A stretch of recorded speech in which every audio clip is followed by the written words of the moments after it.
बिस्मिल्लाहिर्रहमानिर्रहीम। अस्सलामु अलैकुम। मैं मुदस्सिर शाही एडवोकेट और आप देख रहे हैं लीगल इश्यूज़। आज का लीगल इशू ये है कि कानून के अंदर पाकिस्तान का निज़ाम इंसाफ जो है, उसके अंदर जो बंदा जुर्म करता है, जो बंदा मुलजिम होता है या मुजरिम होता है, क्राइम किसी ने कमिट किया, उस बंदे के लिए क्या क्या रिलैक्सेशंस होती हैं।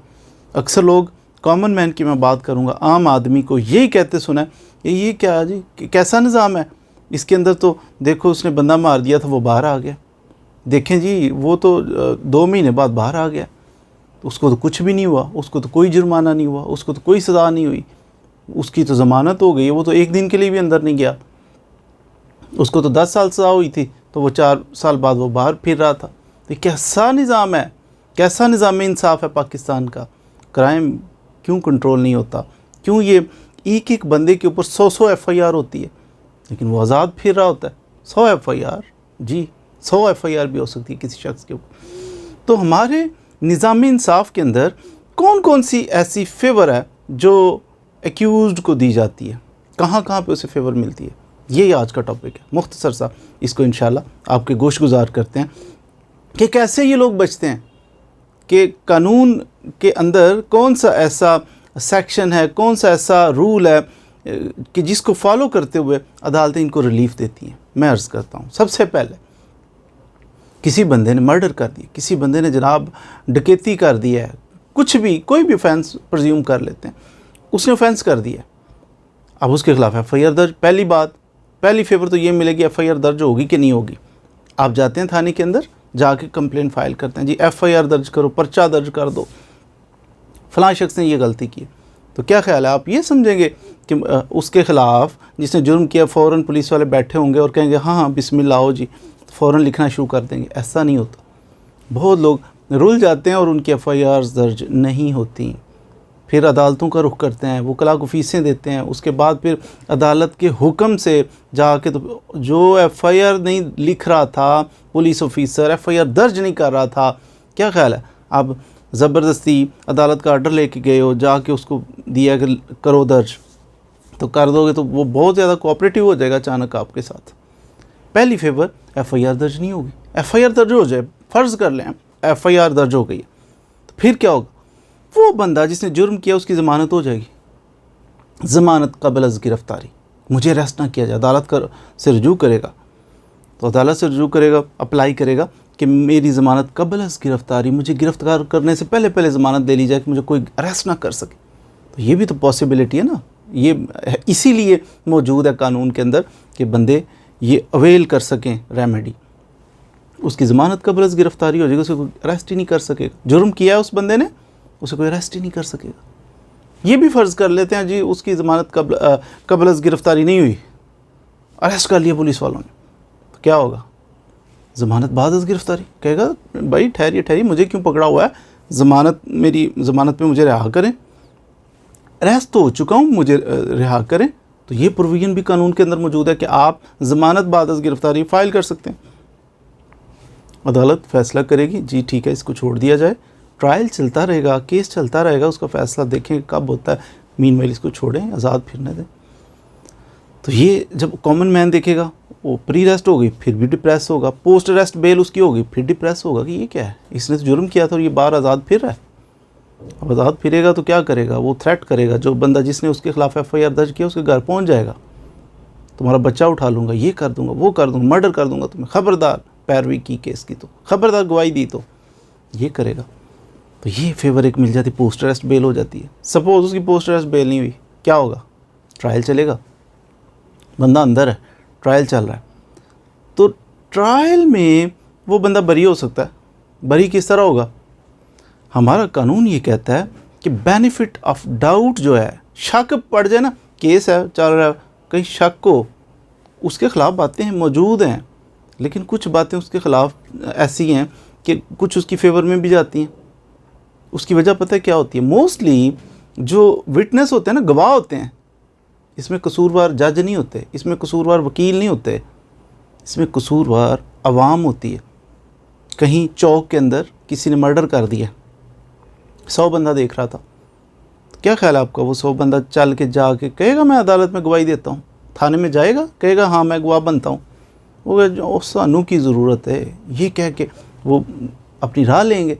हमें क्या ज़रूरत है कि किसी के केस में टांग अड़ाएं, छोड़ो, इनका काम है, इनको भुगतने दो। आप आई विटनेस हो, आपने देखा है कि फ़लाँ शख्स ने फ़लाँ का मर्डर किया है, फ़लाँ शख्स ने फ़लाँ के साथ ये जुल्म किया है, आप गवाही नहीं बनते, आप अवॉइड करते हैं। आप कहते हैं छोड़ो जी, हम अपना काम से काम रखें, हमें क्या। जब हमें क्या होगा, जो गवाह मौजूद हैं वो नहीं होंगे तो क्या होगा। जिसके साथ जुल्म हुआ है वो बेचारा अपने किसी रिश्तेदार को मजबूरन कहेगा कि जनाब आप गवाह बन जाओ, और जिसने देखा ही नहीं होगा उसको गवाह बनाएगा। तो जब देखा नहीं होगा वो गवाह बने, कैसी गवाही होगी वो ऐसी गवाही होगी कि जिसमें शकूक व शुबहात होंगे। उसको बेचारे ने तो देखा नहीं, उसे कोई सवाल जवाब अदालत करेगी, वकील साहब करेंगे, तो वो बेचारा उल्टा जवाब देगा। जिसने फ़ाइल की FIR दर्ज करवाई है, मुद्दई है, वो कुछ और जवाब दे रहा है, उसका गवाह कुछ और, जो क्योंकि उसने देखा ही नहीं था, पकड़ा जाएगा। बेनिफिट ऑफ डाउट जो है ना, शक का फ़ायदा हमेशा हमेशा मुल्ज़िम को दिया जाता है। और ये इस्लामी कानून भी कहता है कि देखिए 10 गुनहगारों को छोड़ दिया जाए ना तो ये चलेगा, एक बेगुनाह को आपने सज़ा नहीं देनी। अब इस चक्कर में कि एक बेगुनाह शक है ना, तो शक पड़ गया, इसका मतलब हो सकता है ना किया हो इसने ये जुर्म। अब अदालत, कौन सा जज ने देखा, जज तो अदालत में बैठा है, उसे क्या पता कोई कत्ल हुआ था नहीं हुआ। उसके सामने चीज़ें आएंगी, उसके सामने गवाह आएंगे, उसके सामने कोई कागज़ आएंगे, देखेगा अच्छा, और जहन में ये बात रखेगा कि हो सकता है, प्रज्यूम यही किया जाएगा कि ये बंदा इनोसेंट है। जो भी मुजरिम आएगा अदालत में, अदालत ये फ़र्ज़ करेगी कि ये मासूम है, ये इनोसेंट है, जब तक कि उसके ख़िलाफ़ केस साबित ना कर दिया जाए, और साबित इतना क्रिस्टल क्लियर किया जाए जिसमें शकूक व शुबहात की गुंजाइश ही ना हो। शकूक व शुबहात आए तो उस बंदे को रिलीफ मिलेगा। तो यूँ एक मुजरिम को फ़ायदा मिल सकता है, उसको बरी किया जाता है। किस बेस पे कि केस के अंदर कुछ ना कुछ शकूक व शुबहात मौजूद हैं, बहुत सारी चीज़ें उसके ख़िलाफ़ हैं, लेकिन कुछ कुछ चीज़ें ऐसी भी हैं जिससे लग रहा है कि हो सकता है ना किया हो, तो कोर्ट फिर हो सकता है वो जो चीज़ उसको लेके तो बहुत सारे मुल्ज़मान को बरी भी कर देती है। तो यूँ ये बरी हो जाता है। फ़र्ज़ किया ये बरी भी नहीं हुआ, इसकी ज़मानतें भी नहीं हुई, ये बरी भी नहीं हुई, इसको सज़ा हो गई है, फिर क्या होगा। फिर कुछ अर्सा गुजरने के बाद इसको सज़ा हो चुकी है, ये अपील फ़ाइल करेगा, उससे अगली अदालत में चैलेंज कर देगा, ये देखें जी सज़ा हो गई, अगली अदालत बरी कर देगी, उससे अगली बरी कर देगी। मीनवाइल जब इसको सज़ा हो चुकी है ना, तो इसकी अपील नहीं सुनी, सस्पेंशन फ़ाइल की जाती है कि जनाब अली मुझे सज़ा हो चुकी है 10 साल, मुझे सज़ा हो चुकी है 20 साल, तो ये मेरी अपील सुनी नहीं जा रही, तो फजूल में मुझे अंदर ना रखें, थोड़ी देर मुझे बाहर निकालें, अपील में क्या पता बरी हो जाऊँ। इस बेसिस के ऊपर भी उसको निकाला जा सकता है, सस्पेंशन में उसको रिलीज़ किया जा सकता है कि अपील सुनी जाएगी, जो फ़ैसला होगा देखा जाएगा, मीनवाइल इसको बाहर निकालें। ये रिलीफ उसको दिया जा सकता है। सपोज़ उसको ये रिलीफ भी नहीं मिलता, अंदर ही बंद है, उसकी अपील भी डिसमिस हो गई, सज़ा काट रहा है बंदा, तो सज़ा काटते हुए फिर उसको माफ़ियाँ मिलती हैं, इसने जी जेल के अंदर बिच्छू मार दिया, इसको इतनी सज़ा इसकी कम कर दी जाए, 2 महीने इसकी सज़ा माफ़ कर दी जाए, बड़ा इसका अच्छा रवैया है, उसकी सज़ा माफ़ हो सकती है। फिर इस बंदे को ईद का मौका है, चलो जी 1 साल के लिए माफ़ियाँ देता हूँ, प्रेसिडेंट ही ऐलान कर देता है, कभी गवर्नर ऐलान कर रहा है।